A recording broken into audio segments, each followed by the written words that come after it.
Shalom bien-aimés dans les Seigneurs et soyez les bienvenus sur votre fréquence, la bonne nouvelle de l'Éternel. Aujourd'hui, nous allons parler un thème très important qui s'intitule la dîme. Que dit la Bible concernant la dîme? Premièrement, nous allons parler de la dîme avant la loi. Nous savons tous la loi, c'était pendant les temps de Moïse. Lisons Genèse 14, 18 à 20. La Bible nous dit ceci. Melchisedec, roi de Salem, fit apporter du pain et du vin. Il était sacrificateur du Dieu très haut. Il bénit Abraham et dit, béni soit Abraham par le Dieu très haut, maître du ciel et de la terre. Béni soit le Dieu très haut qui a livré les ennemis entre tes mains. Et Abraham lui donna la dîme de tout. Bien-aimé dans le Seigneur, cela veut dire quoi? Si nous voyons bien en lisant ces textes, avant même la loi de Moïse, Abraham a donné les dixièmes de son butin au sacrificateur Melchisedec. Abraham a donné la dîme à Melchisedec, c'était spontanément et volontairement, et non par obligation légale. Alors, plusieurs raisons expliquent ces gestes qui se produisent des siècles avant que la loi de Moïse et ce commandement ne soient instaurés. Reconnaissance de l'autorité spirituelle. Bien-aimé, Melchisedec était le sacrificateur du Dieu très haut, comme la Bible nous dit, et le roi de Salem. En lui offrant un dixième du butin de guerre, Abraham a reconnu la supériorité de la prêtrise de Melchisedec sur la sienne. Donc, c'est aussi comme une action de grâce pour la victoire. Cela veut dire quoi? Après la libération de son Névélote et sa victoire militaire, Melchisedec est venu à la rencontre d'Abraham, comme nous avons dit, avec du pain et du vin, le bénissant au nom de Dieu, donc l'Éternel. Melchisedec, Abraham donner la dîme était une façon pour Abraham d'exprimer sa profonde gratitude envers Dieu, source de sa victoire. Alors, bien que cette offrande bien-aimée d'Abraham soit souvent citée comme l'un des premiers exemples de la dîme, elle n'était pas dictée par un commandement divin écrit, mais motivée par la foi et le respect. Alors nous allons parler dans l'Ancien Testament la dîme sous la loi.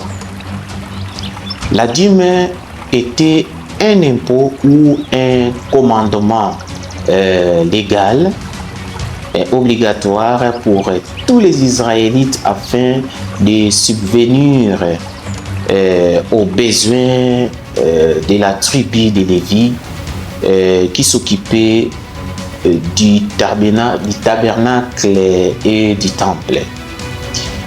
Nous allons lire Lévitique 27-30. La Bible nous dit: toute dîme de la terre, soit des productions de la terre, soit des fruits des arbres, appartient à l'Éternel. C'est une chose consacrée à l'Éternel. Cela veut dire quoi, bien-aimé? C'était un devoir imposé par la loi de Moïse. Ne pas la donner était considéré comme un vol envers Dieu, car elle servait au fonctionnement de la société théocratique israélite. Alors, nous allons progresser maintenant. Dans le Nouveau Testament, la dîme sous la grâce. Bien-aimés dans le Seigneur, la dîme obligatoire n'a plus cours car Jésus a accompli la loi. Les chrétiens bien-aimés ne sont plus soumis aux ordonnances lévitiques. Le Nouveau Testament encourage plutôt les croyants à donner avec joie selon ce qu'il a dans son cœur et selon, la prospérité qu'il a reçue. Écoutez-moi bien, je n'ai pas dit que non, sous la grâce, donner la dîme est interdit. Non. Je souligne seulement les mots, ce n'est pas obligatoire. Je pense que vous m'avez bien compris. Nous allons lire les Écritures. Lisons 2 Corinthiens 9, verset 7. Que dit la Bible? Que chacun donne comme il a résolu en son cœur, sous tristesse, ni contraire, ni contrainte, car Dieu aime celui qui donne avec joie. Donc, le montant n'est plus fixé à 10%.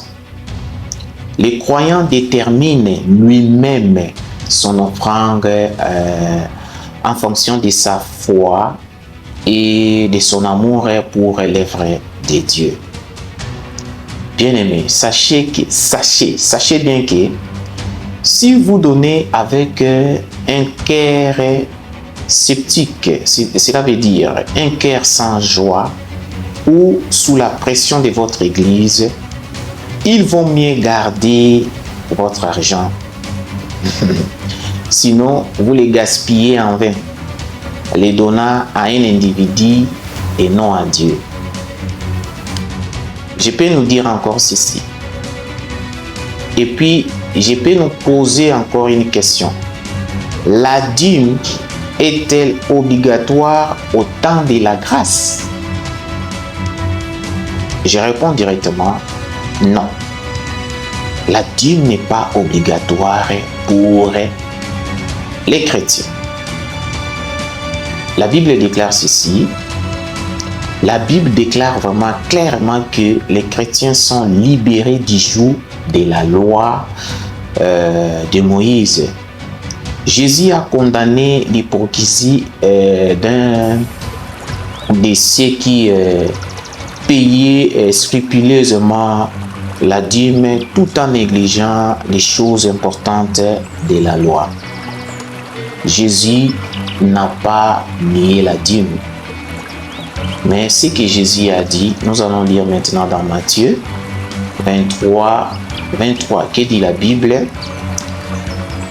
Malheur à vous, scribes et pharisiens hypocrites, parce que vous payez la dîme de la menthe, de la nette et du cumin, et que vous laissez ce qui est plus important dans la loi, la justice, la miséricorde et la fidélité. Ce sont là les choses qu'il fallait pratiquer sans négliger les autres. Peuple de Dieu, cela veut dire quoi? Jésus nous rappelle que l'obéissance extérieure, donc cela veut dire comme la dîme, ne vaut rien si le cœur n'est pas rempli de justice, de compassion et d'amour pour les prochains. Par exemple, je peux dire, si vous n'avez pas d'amour pour les autres, les orphelins, les veuves, même si vous donnez votre dîme de 100 millions de dollars, il faut savoir que la personne qui donne même $1 et qui a de l'amour pour son prochain, lui, il a donné sa dîme à Dieu. Vous voyez, en résumé, je peux nous dire ceci. Dans l'Ancien Testament, la dîme était une loi obligatoire exigeant les prélèvements de 10% des récoltes et du bétail pour soutenir les Lévites.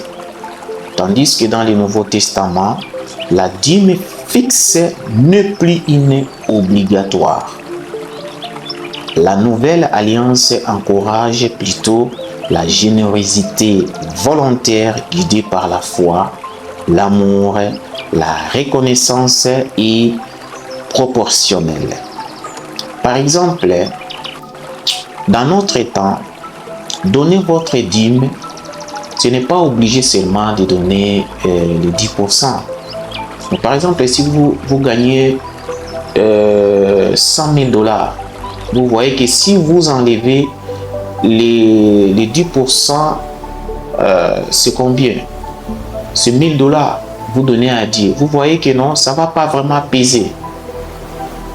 C'est pourquoi Jésus nous oblige de ne pas donner avec une obligation, mais donner avec la joie. Donc, avec un cœur. Et puis, avoir l'amour pour les autres. Et puis, en savoir aussi que non, cet argent-là, ou bien ce travail-là, c'est Dieu qui vous a béni. Parce que toute autorité vient de Dieu. Tout ce que nous faisons, c'est Dieu qui nous bénit. Alors, pour être reconnaissant, il faut donner aussi rapport à Dieu. Je donne l'exemple. Un gérant, si vous êtes un gérant dans un magasin, que fait le gérant chaque fin du mois? Il donne les rapports au propriétaire du magasin. C'est ça le signe de reconnaissance à Dieu. Dieu n'a pas besoin de notre argent. Dieu a tout. Mais il suffit les symboles. Vous voyez, ce n'est pas une oppression ou bien une obligation que tu dois toujours donner. Tu peux aussi pas donner selon ton cœur. Et tu peux aussi donner, mais celui qui donne, c'est celui qui a la reconnaissance que non, le travail qu'il a reçu, c'est Dieu qui l'a béni. Voilà Abraham. Abraham a donné sa dîme à Melchisédek.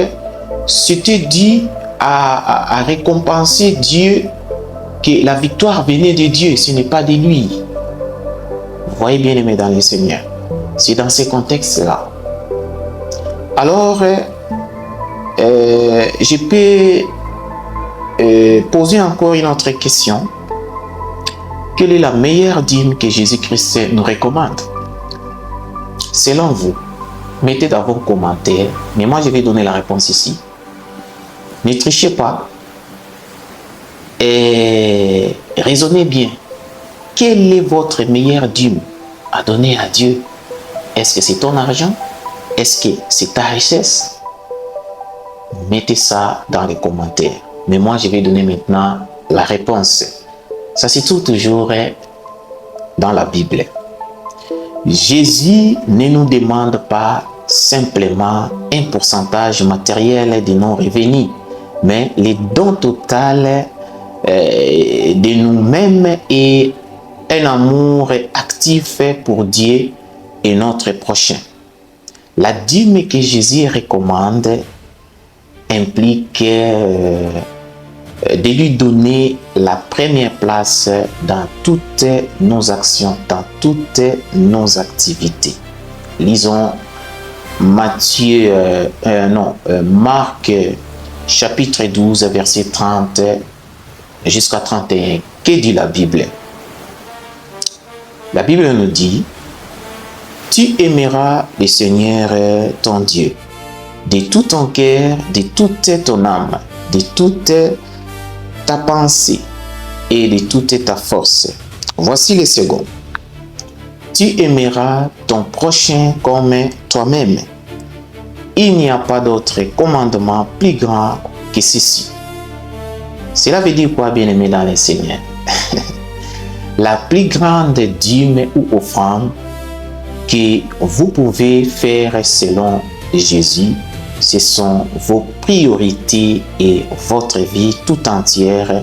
Donner son amour, son temps, son pardon et ses biens aux nécessités et rêver une valeur spirituelle inestimable aux yeux de Dieu. Que Dieu vous bénisse abondamment.